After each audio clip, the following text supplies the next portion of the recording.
Good morning and welcome to Worldwide Wisdom. We always say, as Medarf Leber mit Zeit, you have to live with the times. And that what that means is in our tradition is that we have to live with the Torah portion of the week in order to find the answers to the questions that we're struggling with on a personal level. The war that we're fighting today in Iran is a biblical experience. It's a biblical event. I mean, think about this for a moment, folks. The Palestinians are very different to the Iranians. You know, they're very, very different. Not only are they Sunnis versus Shiites, the Iranians are Shiites, the Palestinians are Sunnis who actually hate each other. Absolutely. In many cases, more than they hate the Jews. They've been fighting for 1,500 years, killing each other over some argument they've had 1,500 years ago about the successor of Muhammad. Yeah. The thing about the Palestinians, I mean, at least you could give a reason to their hatred. It's territorial. You could say, okay, it's about territory. So they don't want the two-state solution. They want the one-state solution. They want the whole thing instead. Okay, but at least there's some sort of semblance of rational reason there. I mean, it doesn't make any sense on a practical level. We want you to die and we should live, and that's the bottom line, that we're not negotiating. That is our starting negotiating point, right? But when it comes to the Iranians, they don't even have that argument. They don't even have an argument of land. There's no actual reason why they hate the Jews this much. You look at their property, their real estate, it's 100 times as the state of Israel? 75. It's utterly insane that what bothers them is the Jewish state, right? That's their problem. And they're sworn to destroy the Jewish state. It doesn't even make sense. They seem to be the manifestation, the modern manifestation of the biblical nemesis of the Jewish people, the nation of Amalek, who hated the Jews for no reason. Their hatred was irrational. Their hatred was unconditional. Whether we were rich or poor, whether we were religious or not, whether we had a homeland or not, they hated us because of who we are. So what's happening right now seems to be a war of biblical proportion, where there is a biblical command for the Jewish people to actually wipe out the nation of Amalek. This kind of hatred cannot be negotiated with. I mean, when you think about a people that is threatening to destroy you, and they're building nuclear weapons, and they have a clock in their central squares that is a countdown to the land of Israel, right? It's a countdown to the people, to the state of Israel. And they are constantly saying death to Israel, constantly. And then when Israel attacks them, they're running to the United Nations and they're saying, of an attack unprovoked. It's just utterly insane. It makes no sense. You're right. It really makes no sense. But we do find an interesting connection to the Torah portion this week, where the Jewish people in this week's Torah portion, well, one thing I want to say before I get into that is that the Torah does tell us that the land of Israel has the eyes of God upon it from the beginning of the year to the end of the year. The eyes of God, your God, are always upon the land of Israel from the beginning of the year to the end of the year. This is the place of God, the apple of God's eye. It is the focal point of his attention. And, you can't ignore the extraordinary miracles that are going on in Israel. For a country the size of Israel, tiny as Israel, to strike and take out the air defenses of Iran. Think about this for a moment. Russia cannot do this to Ukraine. Russia cannot claim air superiority over Ukraine. But Israel did it to Iran in 10 minutes. I mean, just think about that for a second. That's insane. In three years of war, Russia cannot claim air superiority over Ukraine. This is Wall Street Journal today, right? But in 10 minutes, Israel did this to Iran. Now, even in the 6-day war, it took Israel 75 minutes to get air superiority over Syria and Egypt, right? In the 6-day war. That was amazing. They were a little slow. Yeah, they were a little slow. On the morning of June 5th, 1967, when Israel got air superiority over those nations by wiping out their air force. And then they were able to decimate their armies in 6 days. But here, I mean, this has been a war that's not yet 6 days. Let's be honest. It's not Russian, right? Yes. It's not yet been 6 days, but Israel does have air superiority. The problem is they still have hypersonic missiles, right? Which is a huge problem because these hypersonic missiles are being fired at civilian populations, right? Have you? Ballistic, not hypersonic. Is there a difference between ballistic and hypersonic? Yes. Okay, it's only 15,000 kilometers per hour. I'm sorry. I apologize. It's not actually hypersonic. Right. They're running out of these. Sorry about that. Yeah, only 15,000 kilometers an hour. All right. But have you heard the calls? Have you seen the protests of genocide, accusing Iran of genocide, of attacking civilian populations? Have you seen them all over the world? I've seen zero. Neither have I, right? Neither have I, because when Iranians target civilians in Israel, It's okay. and when they murder an entire family, which happened to be Israeli Arabs, I mean, the only one that survived is the man, but his wife and 2 daughters and sister-in-law were all killed. 4 women were killed by a direct hit on their house in a Palestinian village inside of Israel by an Iranian missile, right? The world doesn't cry genocide. It's only when Israel shoots a bullet and it ricochets and maybe it hits a child who, because a terrorist is hiding behind inside the carriage of the baby, that's when the world cries out genocide, right? We don't hear. You must be a very short terrorist. Yeah. His rocket was inside was fired from inside the baby carriage. Anyways, so there's no calls to genocide for Iran because it's not about defending civilians. This is about condemning the Jews. That's what the Western riots are about. Was never about defending the innocent. It was about condemning the Jews, who are considered the oppressor in their warped, twisted mindset. But rest assured that the eyes of God, your God, are upon this land from the beginning of the year through to the end of the year. There's nothing you can do about it. And the miracles and wonders that we are experiencing now, as we speak, in the land of Israel are unthinkable. I mean, no country in the history of the world, I don't think. I stand corrected, but potentially. But I can't think of a country in the history of the world that's been fired on with now 40,000 rockets, drones, missiles. What are they? Not hypersonic. Some of them are hypersonic. Ballistic missiles. I mean, these things are massive. They're like 20, 30, 40 feet tall, right? And they're very, very targeted. And the fact that Israel is able to survive, this tiny little Israel is able to survive it, it's unthinkable. You see the kind of damage it's caused by these rockets. I mean, they take out a whole city block. What?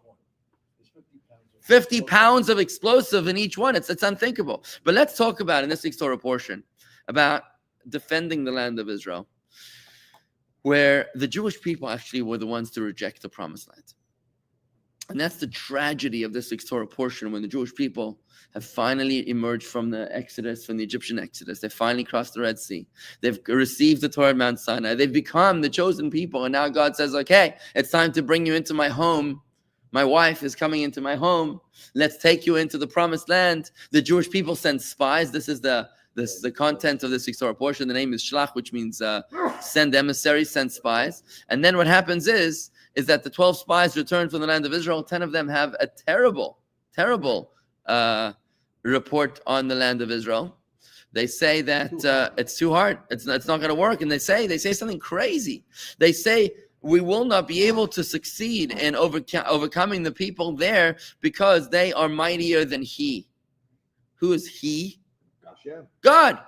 Our sages explain, Rashi explains that mightier than he. They didn't say mightier than us. They said mightier than he. They were talking about mightier than God. This is what it says in the verse, in this Torah portion, in the book of Bamidbar, chapter 13, verse 31. It's very, very difficult for us to understand. You know who these people were, the Jews that came out of Egypt? Slave mentality. Big Daddy over here. Thank you very much for standing up. Are you saying you're going to beat up the anti-Semites on this chat? Is that what you're going to say? Well, it's very nice of you.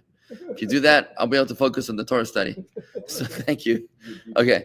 I appreciate it. So, you know what? You're right. Dean is right. It's the Iranians don't hate the Jews. They don't. It's not the Iranians. It's whoever. It's these madmen that are that have hijacked the Iranians. It's Khomeini and his henchmen. The Israel wanted to take him out, and Trump said no. Right. Right. It would be lovely it would be lovely to take out the leadership of Iran, this tyrannical madman leadership of Iran, and to allow the Iranians to go back to where they were before 1979, where we had a lovely peace arrangement. But I don't have a lot of time. I want to focus. I want to go straight into this, guys. So what is it? Why did they say that he's stronger than God? You know what this generation was? This generation was in the middle of eating bread out of heaven, for heaven's sake. This generation was getting water out of a rock. They were living in the desert without any plan. They were surrounded by the clouds of glory. The clouds of glory giving them air conditioning, for heaven's sake. I mean, what were they worried about? They had crossed the Red Sea. They come out of Egypt with 10 crushing plagues. They'd received the Torah Mount Sinai. Why did they think that God was not big enough, strong enough, powerful enough, mighty enough to bring them into the land of Israel? What were they afraid of? And in fact, remember, there was 2 spies that were good. The spies were Joshua, the future leader of Israel, successor of Moses, and Caleb, the brother-in-law of Moses. And they actually came back and they said, no. We absolutely can. Yes, we can, they said. They were the first ones to say, yes, we can. God has provided us with extraordinary miracles. Come the 10 bad spies, and what do they say? They say, you know what, we can't go in there. Because even though God made great miracles for us, we did see the fallen giants, Nephilim. They said, "V'sham ra'inu es hanephilim b'nei anak min hanephilim." There we saw the Nephilim, which means the fallen ones, the sons of the giant, from the fallen ones. Who are these fallen ones that seem to steer the argument against the promised land? Who are these fallen ones that steer the motivation of the bad spies to reject the promised land? These angels are actually referenced at the very, very end of the first portion of the Torah. They're referenced at the end of the portion of Genesis, just before we're introduced to Noah. Who were these fallen angels? These fallen angels were just that. They were angels of God who complained to God about the corruption of man. And God said, don't judge them so fast. Let's see how you would fare if you were in their position. So they said to God, bring it on. And God then makes them physical beings. Now, when an angel turns into a physical being, it manifests as a giant. Because an angel is a mighty being. So if you put that in a physical form, you translate the equation from spiritual to physical and manifests in a giant. And that's why they were giants, but they were also called the Nephilim, which means the fallen ones, because they were the angels of God that fell from heaven to earth, from spiritual to physical. When they came down to this earth, they became much more corrupt than mankind. Why is that? Why is it that they became much more corrupt than mankind? The reason is because angels are one-track minded. Angels are one-track minded. They're factory line produced, and they have no evil inclination. If you remember, we learned this earlier in the Gemara Shabbos 88b, when Moses was on top of Mount Sinai. I know you like that piece of Talmud. When Moses was on top of Mount Sinai and he was there to receive the Torah, the angels were horrified. They said, why would you give the Torah to the sons of man, to flesh and blood? You remember that Talmud, Chuck? And Moses responds, God tells Moses to respond to the angels, and Moses says, well, the Torah is supposed to be given to people who struggle. People who struggle to earn a living, and hence are commanded not to lie and cheat in business. The Torah is commanded to people who have to struggle with relationships, and that's why we're commanded to honor our parents and not to commit adultery. Torah is given to people who have to struggle with faith, to struggle with their faith, and that's why they're commanded not to serve idols, and so on and so forth. He goes through the various demons that human beings have to struggle with. You know, we have to struggle with Exodus from Egypt, to free ourselves from our own limitations, from our own mindset, from our own restrictions produced oftentimes by our own traumas and early childhood experiences, where we become codependent, or we become narcissistic, or we have other coping mechanisms which form prisons within our soul that we need to break free from. So Moses says to the angels, you don't struggle at all. You guys are just given good inclinations and no evil inclination, and therefore the Torah is not even relevant to you. So now when the angels are up in heaven, and they're good beings, but when they come down to earth, guess what happens? Now their good inclination turns into an evil inclination, and they go berserk. The spaghetti hits the fan, and they become even more corrupt than mortal, than human beings. Because human beings, remember, are a mixture between heaven and earth. A human being is the fulcrum between spiritual and physical. Because what is the name of the human? It's Adam. Adam means earth, Adama. And Adam also means I resemble my maker, Adame la Elyon, as Isaiah says. So man has a piece of God within him and is a piece of earth within him. He's a beast and an angel put together in one that has to learn to live together in a very, very odd marriage, where the bull and the angel have to learn to get along with each other, right? We have a godly soul, a piece of God, and we have an animal soul, which is a piece of an animal, and they've got to work together. So the Jews, the spies, came back and they said, we saw the fallen angels and we were terrified. Why were we terrified? Not because of their size, not because we were worried about their military strength, because we knew that that is something that God is able to overcome. God could cripple the Egyptian Pharaoh. Therefore, God can surely cripple the nations of the land. The question is, they were worried that by descending into a physical existence, remember, in the desert, they were living a spiritual existence. In the desert, they were living a miraculous lifestyle. They didn't have to worry about mortgages and interest rates in the desert, because everyone received the same quota of bread miraculously every morning in the miraculous manner. Everyone received the water flowing from the well of Miriam, and everyone was protected from the enemies. They didn't have to worry about a military or a weapons budget, right? What they had to do is that they needed to worry about their spiritual growth in the desert. It was a spiritual existence. But in the land of Israel, this is a place where they would have to deal with the physical world. Here they would need to struggle with agriculture and farming and water supply lines, and they'd have to worry about the rain, and they'd have to worry about engineering, and they'd have to worry about getting along with the neighbors and building an internal CIA and an FBI to deal with external threats. They need to build a political leadership and an army, and they need to have relations with other nations. And now what were they worried about? They said, if the angels who came down to this earth were not able to remember where they came from, then what's going to be with us? We're not as great as the angels. When we go down to live a life which is earthy, a life which is physical, a life which is mundane, we're going to fall worse than the angels. And that's why they rejected the promised land. It was an a fortiori argument. If the angels that are greater spiritual beings than us cannot handle life in this world, and they became corrupted, what's going to be with us? We're not as mighty as angels. When we descend to a life which is focused on this physical world, we too are going to fall lower than angels. And they had a good point. I mean, think about it for a moment. You have a yeshiva bacher who studies in yeshiva, and his food is supplied by the dormitory kitchen, by the yeshiva kitchen. He sleeps in the dormitory. He doesn't have to worry about paying his mortgage. He doesn't have to worry about the electric bill or the water bill or the HOA. He doesn't have to worry about any external responsibilities. All he has to do is one thing: just study Torah all day long. That's all he has to do. And now he has to leave the yeshiva. Now what's going to happen?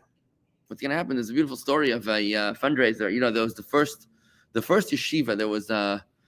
There was a in-house that had all amenities in-house. Was in the early 20th century the yeshiva in Lublin by the Maharam, Reb Meir of Lublin. He was the founder of the Daf Yomi, the daily study of Talmud, covering it in 7-something years.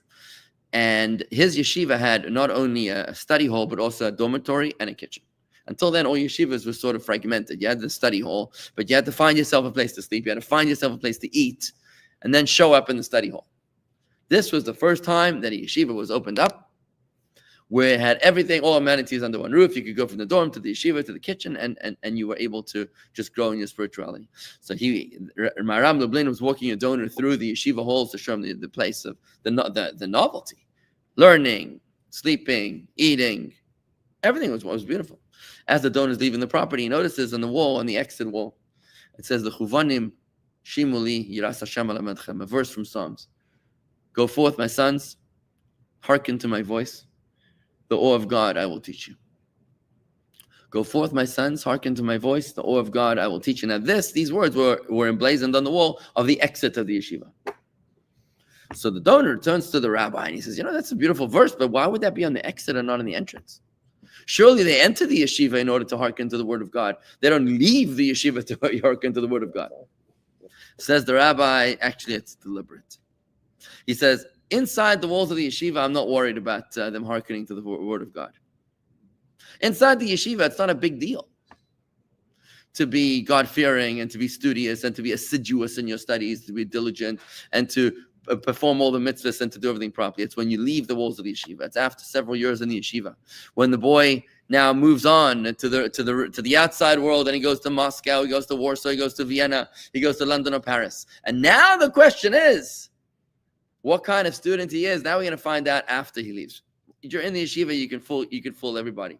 But whether he's going to daven 3 times a day, whether he's going to lay tefillin, whether he's going to study Torah every single day, whether he's going to make sure to buy kosher food, even though it's a little more expensive, to ensure to send his children to a Jewish education, even though it's less convenient, that is going to be discovered upon leaving, not upon entering the yeshiva. And this is really the answer to the spies. See, the spies had a fundamental error. The fundamental error that the spies made is that they did not understand why they were in this world. The spies felt that the reason why they were in this world was in order to live a spiritual life. This is the understanding of the Muslims. The Muslims, at least the jihadi ones, they believe that there's no big deal about leaving this world early through an act of what they call twisted martyrdom, right? They don't mind that because for them, the purpose is a heavenly life. They want a heavenly life, and being in this world is like an unnecessary headache because this is just a physical world. We'd rather go to heaven sooner rather than later.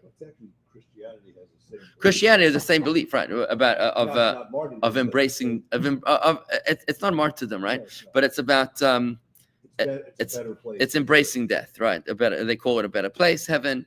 We Jews don't say that. Because as Jews, we know that the purpose of our lives in this world is in order to infuse holiness into the mundane. The purpose of our lives in this world is to infuse holiness into the mundane. Now, that is a life-changing concept. God puts you in a life which is not spiritual so that you can make it spiritual. God puts you in an environment which is unholy so that you can make it holy. Don't come out and say, well, this is not a holy place. I want to get out of here. Say, no, that's my mission. My mission is to infuse holiness into wherever I am. That's the goal of the Jew. And you can forgive the spies for having misunderstood this idea. They were like, we're going to be like the angels. They identified with the angels. In fact, they looked up to the angels. They said, if the angels can't handle this world, then how can we handle this world? The angels were their role models. And that's, by the way, the reason why God says to that generation that rejects the promised land, the generation that did not want to enter the promised land, God says to them, in that case, you're going to have to die in the desert. Because if that's the case, that you don't want to go into the promised land, then you serve no purpose in this world. You want to be like an angel? Fine. So go to the angels. Who was it? Was it General Schwarzkopf in the Gulf War? This war makes the Gulf War look like a sneeze in the park. We had 39 Scud missiles raining on Israel. Right, this war. Just yesterday we had 100 ballistic missiles. Crazy, right? So during the Gulf War, General Schwarzkopf of America, he said that the terrorists want to meet God. Let's send them there. And our job is to arrange the meeting, right? So you can forgive the spies for influencing the generation to say the promised land. Why would we want to go there? We don't want to live a life of dealing with the mundane world. We want to live a life which is spiritual. What they misunderstood was that our purpose in this world is not to be spiritual, but rather to be holy. Spiritual is the antithesis of physical. That's not the goal. Holy is absolutely physical. Because holy means that God puts you in a dysfunctional relationship. God puts you in a difficult marriage. God gives you tough kids.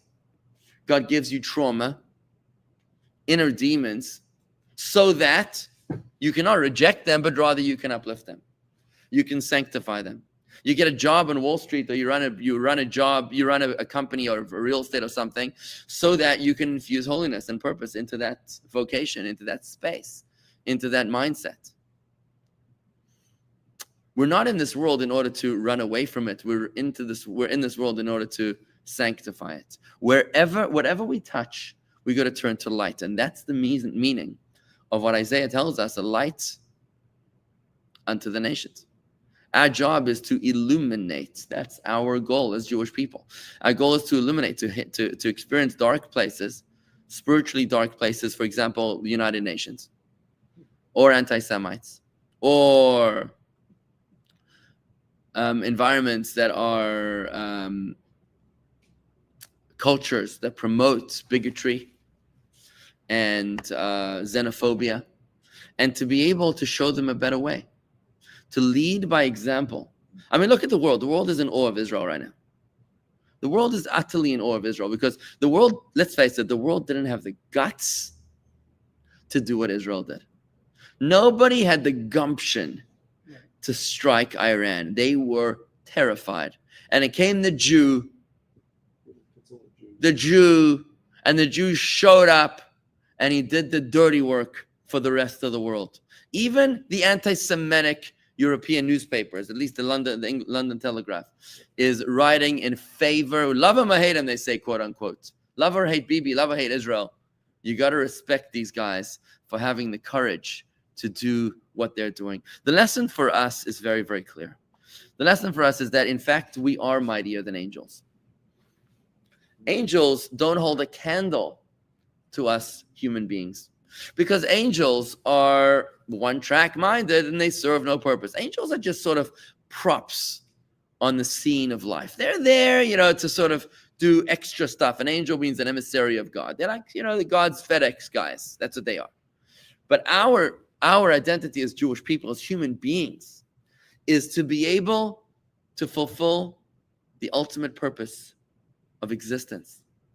God created this amazing world so that we can make it bright and shining and dazzling and glistening. Can you envision a Middle East where Hamas, Hezbollah, Houthis, and Iran have been decapitated?